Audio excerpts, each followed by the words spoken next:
अवकाळी पावसाबद्दल आणि चक्रीवादळाबद्दल आता सर्वात मोठी ब्रेकिंग न्यूज सध्या समोर येते। आज रात्रीच परत अवकाळी पावसाला सुरुवात झाली असून वादळी वाऱ्यांच्या सह गाराचा पाऊस पुढील 4 ते 6 तासांमध्ये या 13 जिल्ह्यात दाखल होणार असल्याची माहिती हवामान खात्याकडून जाहीर करण्यात आली आहे। या 13 जिल्ह्यांना आता हवामान खात्याने रेड अलर्ट जारी केला असून सर्वांना सावधान होण्याचा इशारा हवामान खात्याने दिलाय।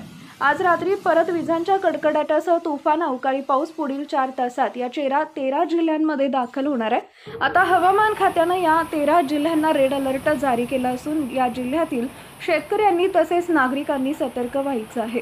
या 13 जिल्ह्यांमध्ये भयंकर गारपिटीची शक्यता वर्तवली आहे, त्यामुळे कपाशी, मक्का, फळबाग असतील किंवा फळांचं मोठं नुकसान होण्याची शक्यता आहे। तर कोणकोणत्या जिल्ह्यांमध्ये रेड अलर्ट जारी करण्यात आलाय ते लगेच पुढे बघा। त्या अगोदर तुम्ही आपल्या चॅनलवर नवीन असाल तर चॅनलला सबस्क्राइब जरूर करा, जेणेकरून अशा प्रकारच्या अपडेट्स या तुमच्यापर्यंत पोहोचत राहतील। पुढील 4 तासात या 13 जिल्ह्यांमध्ये भयंकर विजांच्या सह कडकडाटासह अवकाळी पाऊस पडण्याची शक्यता हवामान खात्याने व्यक्त केली आहे। राज्यात पुन्हा एकदा अवकाळी पावसाने आज पुढील 4 तासांच्या आतमध्ये पावसाला सुरुवात होणार आहे। राज्यातील या 13 जिल्ह्यांमध्ये अवकाळी पावसाला सुरुवात होण्याची दाट शक्यता व्यक्त करण्यात आलेली आहे। या 13 जिल्ह्यांना पंजाबराव डक आणि हवामान खाते यांनी रेड अलर्ट सुद्धा जारी केलेला आहे। या जिल्ह्यातील शेतकऱ्यांनी सावधगिरी बाळगावी असं आवाहन सुद्धा करण्यात आलेलं आहे। कोणकोणत्या जिल्ह्यांना रेड अलर्ट देण्यात आलेला आहे, कोणकोणत्या जिल्ह्यांमध्ये अतिमुसळधार अवकाळी पाऊस येणार आहे, कोणत्या जिल्ह्यांमध्ये गारपिटीचा पाऊस आज होणार आहे, कोणत्या जिल्ह्यांमध्ये फक्त वारेच वाहणार आहे, तसेच कोणत्या जिल्ह्यामध्ये अजिबात पावसाचा धोका नाही आहे, वादळी वाऱ्याचा पाऊस कोणता धोका नाही, अशा कोणत्या जिल्ह्यांची नावं आहेत, सविस्तर अपडेट नेमकी काय आलेली आहे नक्की जाणून घ्या। जर तुम्ही तुमच्या शेतामध्ये कोणतंही पीक केलं असेल किंवा जर तुम्ही शेतकरी असाल आणि अवकाळी पाऊस कधी येणार याची वाट बघत असाल तर हा व्हिडिओ तुमच्यासाठी आहे। आता खूपच फायद्याचा ठरणार आहे। शेतकरी मित्रांनो, पुढील 4 तासाच्या आतमध्ये ज्या 13 जिल्ह्यांमध्ये पाऊस येणार आहे, हा पाऊस किरकोळ पाऊस नाही, हा वादळी वारा आणि गारांचा पाऊस आहे।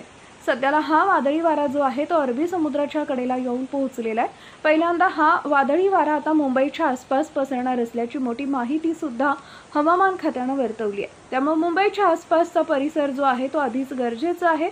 खूपच धावपळीचा परिसर आहे, खूप लोकसंख्या या समुद्राच्या कडेला असते। तसं पाहिलं तर समुद्राकडे जे मासेमारी करतात ते फिरायला आलेले लोक आहेत, या ठिकाणी सुद्धा त्यांना रेड अलर्ट जारी करण्यात आलेला आहे। कारण हा वादळी वारा असल्याने समुद्राकडे राहणाऱ्या तसेच मासेमारी करणाऱ्यांना धोका पोहोचण्याची जास्त शक्यता असल्याने सतर्कतेचा इशारा सुद्धा हवामान खात्याने दिलेला आहे। हवामान खात्याने दिलेल्या माहितीनुसार नाशिक आणि सातारा जिल्ह्यात गारपिटीचा मुसळधार पावसाची शक्यता वर्तवण्यात आली आहे। तर अहिल्यानगर, पुण्यात आणि वादळी पावसाचा इशारा देण्यात आलेला आहे। कोकण, मध्य महाराष्ट्र, मराठवाडा आणि विदर्भात वादळी पावसाची शक्यता आहे। कोकणातील रायगड, रत्नागिरी आणि मध्य महाराष्ट्रातील कोल्हापूर, सांगली, सोलापूर, तर मराठवाड्यातील धाराशिव, छत्रपती संभाजीनगर, लातूर, नांदेड यांसह विदर्भातील नागपूर, अमरावती, यवतमाळ, गोंदिया या जिल्ह्यांना येलो अलर्ट जारी करण्यात आला आहे।